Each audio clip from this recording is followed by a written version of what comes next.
who is joining us today. Okay.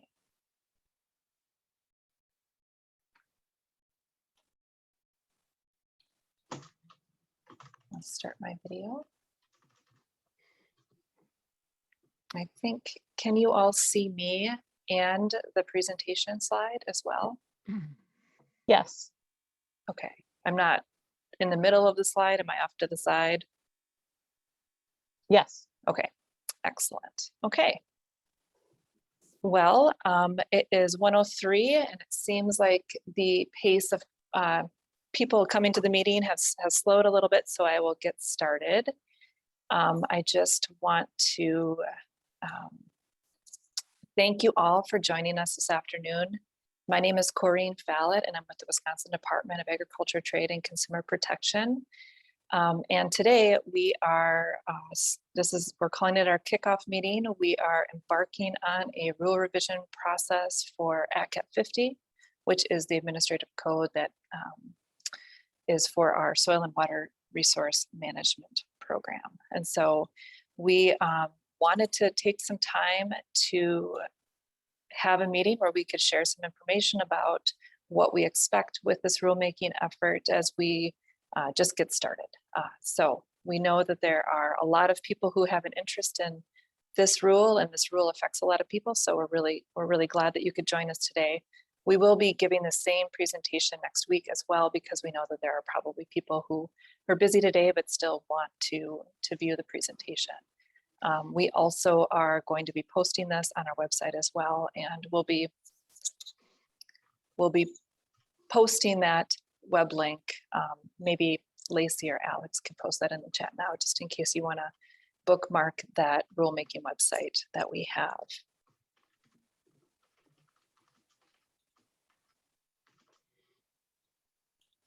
Okay. So before I get into the detail about the rule and the rulemaking process, I just wanted to lay the foundation a little bit. It might be a bit of a review for many of you, but by going through this review, it's going to get us all started from the same page. So Chapter 92 is Wisconsin state statute that lays out the expectation for the state's soil and water conservation program. The purpose of this program is really to do a couple of things, to protect soil health and to protect water quality, but not just to protect soil and health and protect water quality, but the intention is that by protecting these resources, it's going to ensure the health and the welfare of the state's agricultural productivity, its recreational resources, the industrial base of the state, and also just for all of us as citizens. So the provisions set forth in Administrative Code ATCP 50, and ATCP stands for Agriculture, Trade, and Consumer Protection. So I'll be using that acronym throughout the presentation.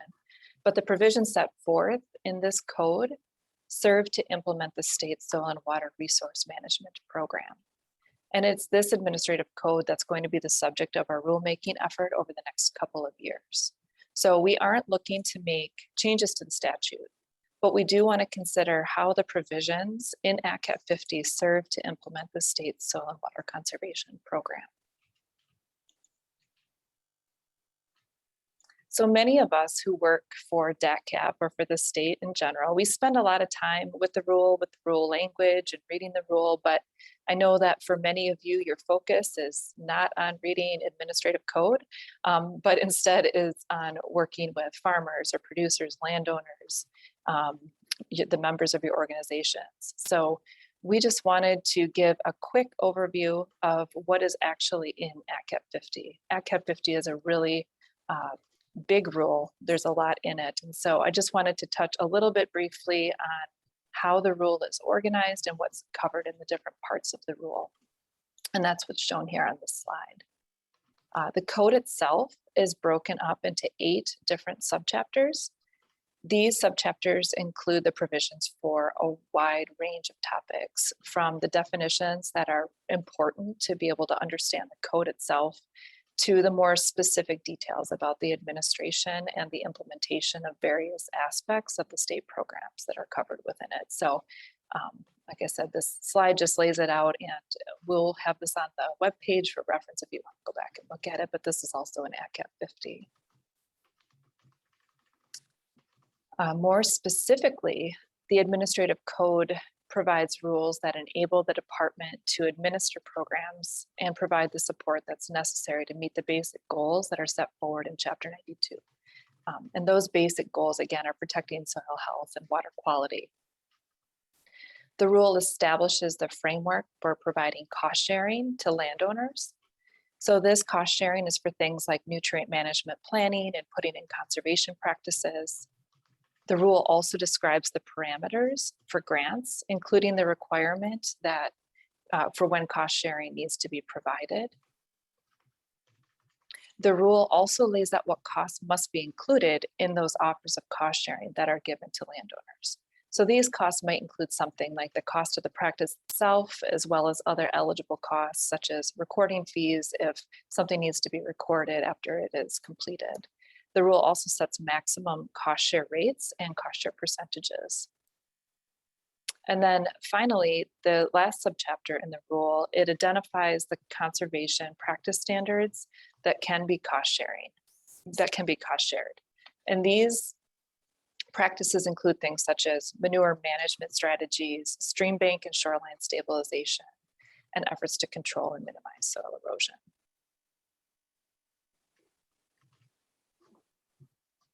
In addition to establishing the provisions for cost share grants to landowners, the rule also has a number of provisions that support conservation programming at the county level. One of the major elements of a county's conservation program is the requirement to develop a land and water resource management plan. The plan itself is a document that provides an assessment of natural resources in the county and helps to prioritize the conservation actions that are going to be taken.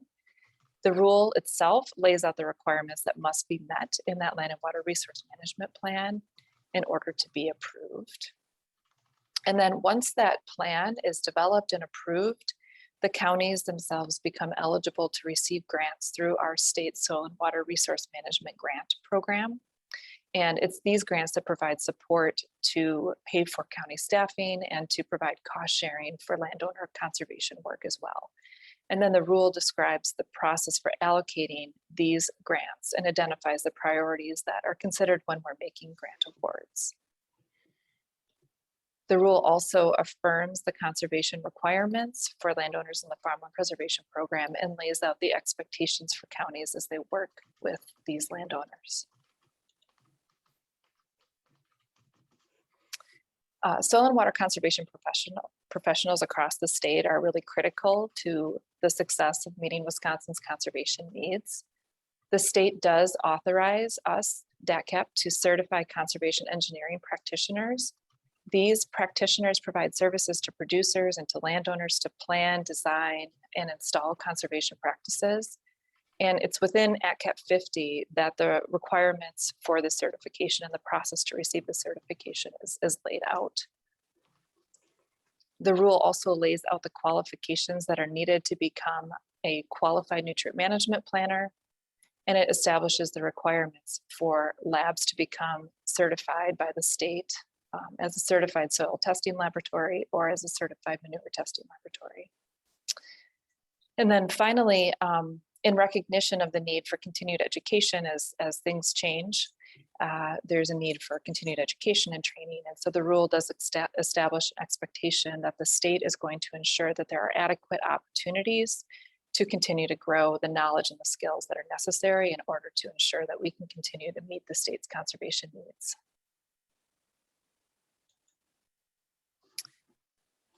So given the breadth of topics that are covered in ATCP 50, it really is a big one, a big rule. There are a lot of people who have a potential stake in whatever changes might be made to the rule.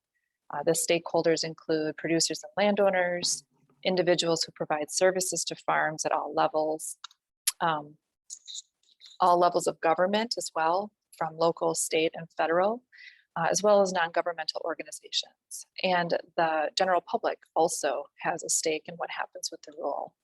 So one of the things that is one of our goals throughout this rulemaking process is really to ensure that we are able to provide opportunities to hear from all of you. And we are committed to establishing an engagement process that will allow us to talk about the rule with you and about how the changes would affect you. And I'll go over a little bit more of how we plan to do that towards the end of the presentation. So I know that many of you have been through a rule revision process before, but I just wanted to give a very brief overview of the rulemaking journey.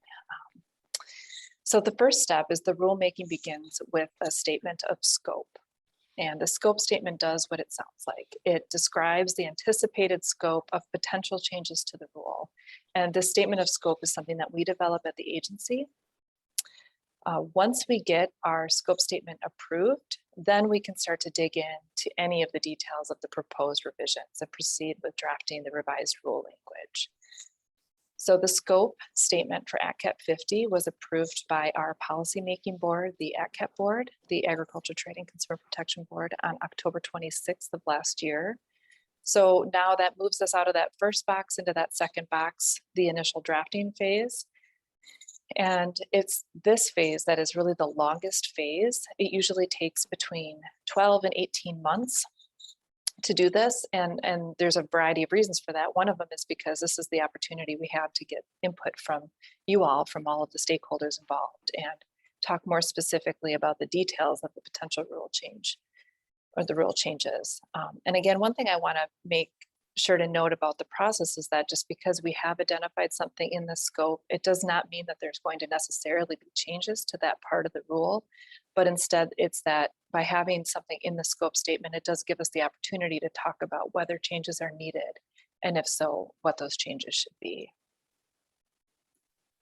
It's also during the initial drafting phase that we will need to prepare an economic impact analysis and a regulatory flexibility analysis. And then once we have the draft of the rule completed, the initial draft and the associated documents done, then we can move on to that next stage of the rulemaking process where we seek an external input. And we will have spent a lot of time gathering input and meeting with stakeholders during the initial draft phase, but it's at this external input review or external review phase that we're going to seek review from others, including the Land and Water Conservation Board, the Legislative Council staff, Small Business Regulatory Review Board, and it's also at this stage that we present the draft to our ATCP board again to get permission to go to public hearing. And then we have our public hearing and a public comment period. So that's the external feedback we're getting during that phase. The final drafting happens next, and that generally takes a few months. This is our chance to respond to whatever comments the Leg Council might have or whatever comments the public has made and make changes to the rule if necessary. And once that's done, we again get approval from ATCP. And then the rule receives approval from the governor's office. The rule is then submitted to the legislature and moves through the full legislative process, which might include committee hearings, which would be another point of time to get comments on the rule. Then once the legislative process is complete, the rule can be promulgated. So it is a long process, and that will, hopefully will give us time to really talk about the different changes to the rule that are being considered. So as I mentioned, we are currently in the very early stages of rulemaking right now with respect to ATCP 50. We do have an approved scope statement. That was the document that was approved in October of last year. And now we're beginning our stakeholder engagement process. And this meeting is that kickoff, like I said. Through this process, we're going to be able to move into that initial rule drafting phase. So if you haven't had an opportunity to review our scope statement, I do encourage you to do that following the meeting.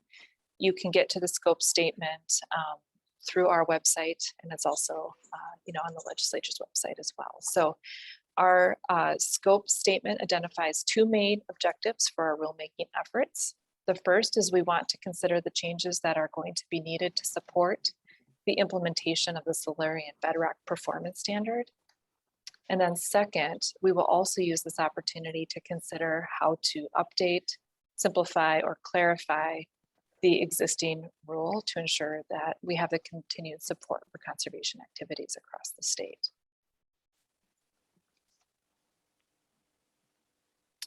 So with respect to the first objective, the Silurian Bedrock Ag Performance Standard was adopted by the Department of Natural Resources in 2018. And it was adopted in NR 151, which is their administrative code. NR stands for Natural Resources. The performance standard itself establishes the specific standards for performance in areas with Silurian bedrock in northeastern Wisconsin, with the goal of protecting the groundwater resources in that area from bacterial contamination. So this most recent performance standard is targeted to those areas of Silurian bedrock in the northeastern part of the state. This map gives you an idea of where in that area, of the state where this Silurian bedrock performance standard might apply, or the provisions within it might apply. So one thing that I just wanted to touch on briefly is that you might be asking why we are talking about something in the Natural Resources Administrative Code. But in Wisconsin, the state, through state statute, it gives responsibility to DNR to establish performance standards like this one, the Silurian Bedrock Performance Standard. And then once DNR has promulgated a performance standard, it's DATCAP's responsibility to develop the technical standards for implementing that performance standard. And we do that through DATCAP 50.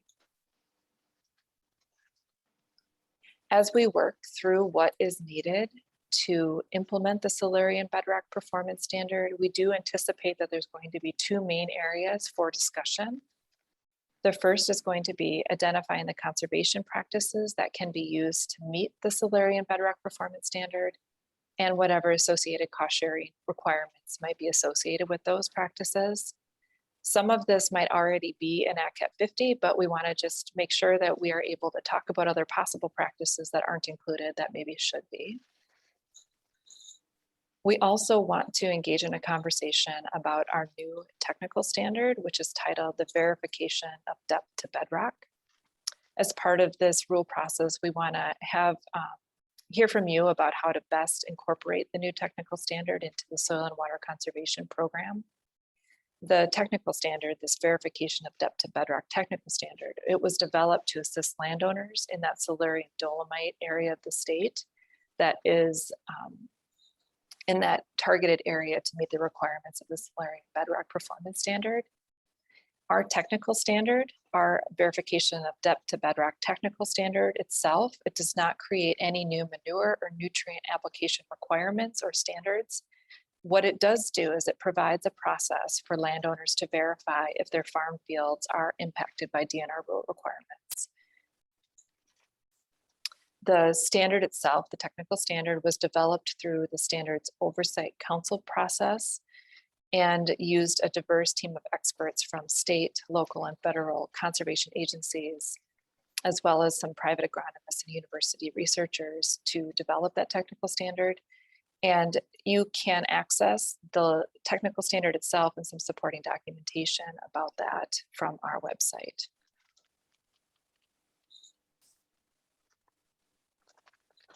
The second objective of the rule revision is to assess the options for updating, simplifying, and clarifying our existing rule. We really want to ensure that our rule is responsive to the needs that we have today in 2022, but we also want to make sure that we're looking ahead to be able to effectively tackle whatever challenges we might face in the future. The scope of the rule is quite broad, as we've talked about before, and by having this broad scope, it gives us the chance to talk about many provisions within the rule. And again, just because we're having these conversations doesn't mean that it's going to lead to changes in all of these areas, but gives us the opportunity to really explore it. So we expect that the scope of our discussion with stakeholders is going to include reviewing the conservation practices that we have in the rule right now, identifying the different strategies to meet some of the technical challenges that we're facing in conservation today, reviewing our grant programs, priorities, and requirements, reviewing our requirements for technical assistance for producers, landowners, and service providers, providing education and training on conservation topics, and coordinating soil and water conservation planning and activities. So those those are still some pretty broad categories for where we think or where we hope to be able to get into some of the detail in the rule. So I wanted to just give a few more specific ideas for what we might be able to discuss with you all during these stakeholder meetings that we do plan to have. And just because, you know, right now there's 10 things listed on this slide, and we do know that there are likely many other things that you all might want to talk about or that we might want to talk about. But here's an example. Just wanted to give you some examples for what you might expect as we move through this process. So one thing would be to review requirements, eligibility, and cost share rates as it's related to cost sharing. So one thing would be to consider whether the existing flat rates that we have in the rule for certain practices, such as nutrient management planning, are still adequate, or if there should be some adjustments to better reflect today's costs. To review current definitions of economic hardship would be another area of conversation to ensure that we're consistent across state programs.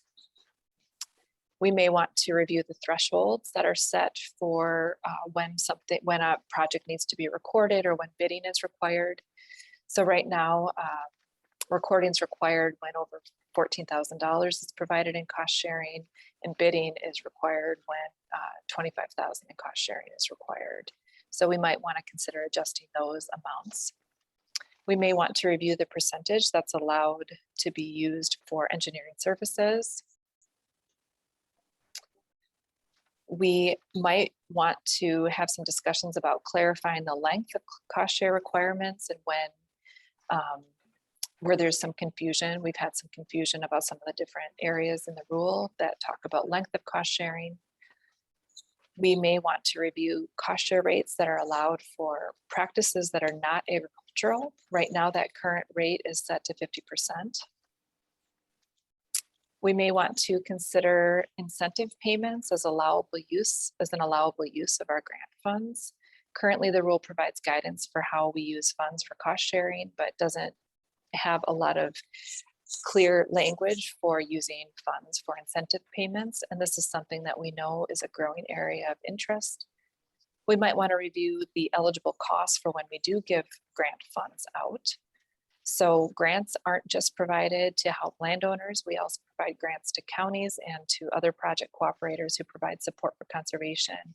And so having a conversation about what costs should be eligible under those grants is something we might want to engage with you all on. Review conservation practices or update this list that we currently have to add practices when that's necessary.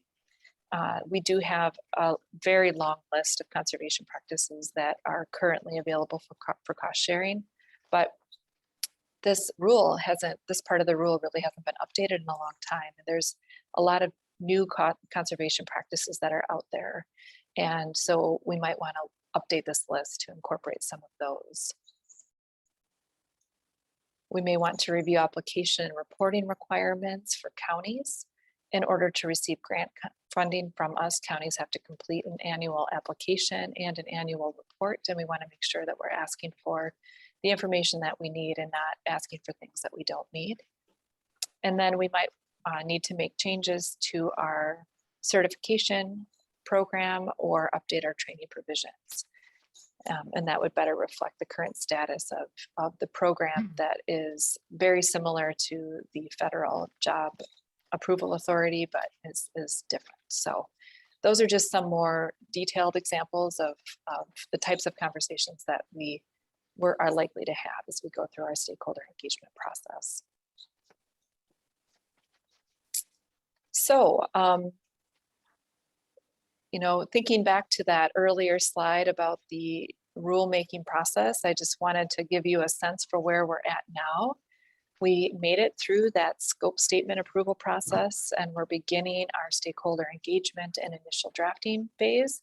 So we're in this December 2021 to November 2022. I mean, that's our estimate, but things might be shorter or longer, just depending on how many conversations we do need to continue to have as we're writing that initial draft of the rule. So we are in the longest phase where we are looking to have a number of stakeholder meetings and get more information about what you all are thinking about the rule. So what we are planning to do is have a series of stakeholder meetings over this time frame, starting now and moving throughout 2022.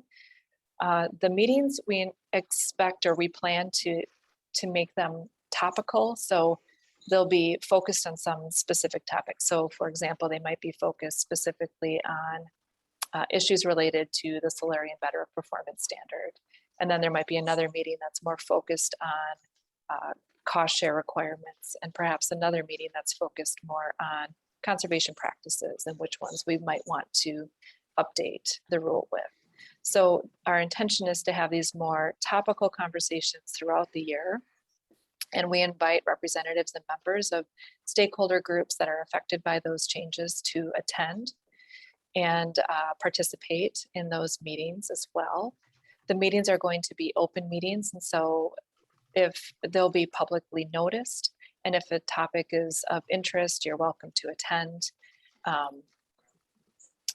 Given how broad this rule is, I can't give you a number for how many meetings we're going to be having, but we are going to be publicly noticing them, and we do have our website, which is going to be updated with dates of meetings and topics for meetings. And I'll explain a little bit more about how you can participate and how you can keep informed as well on the next slide. But having all of these meetings is going to offer opportunities for you to provide input to us on the State Soil and Water Resource Management Program. The format's yet to be determined. We do anticipate that we'll continue to have virtual meetings for a while. We likely will have some in-person meetings at some point as well. We're also thinking of ways that we can use other strategies to get input from you all, such as virtual whiteboards or surveys, because that would be a way for us to allow as much flexibility for input as possible. So the last thing I just wanted to touch on is how you can participate in this stakeholder engagement process and in the rule revision process. The biggest thing is to stay informed. We do have, our website is there, and maybe one of my colleagues can copy and paste that web address into the chat box, as well as the email address. But on our website, we do have a place for you to sign up to receive GovDelivery notifications. And we will be using GovDelivery when we have meetings that are scheduled to send out notifications about meetings and topics and what's coming up when and where. We also invite you to attend meetings if they're of interest to you and you would like to participate in the discussion or hear the discussion. And also we invite you to provide comments that you might have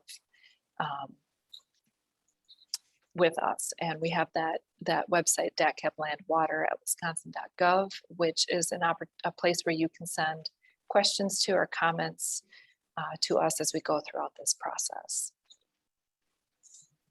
So that is all I had for you today, but we do have some time to take questions. Yeah. If you have any questions.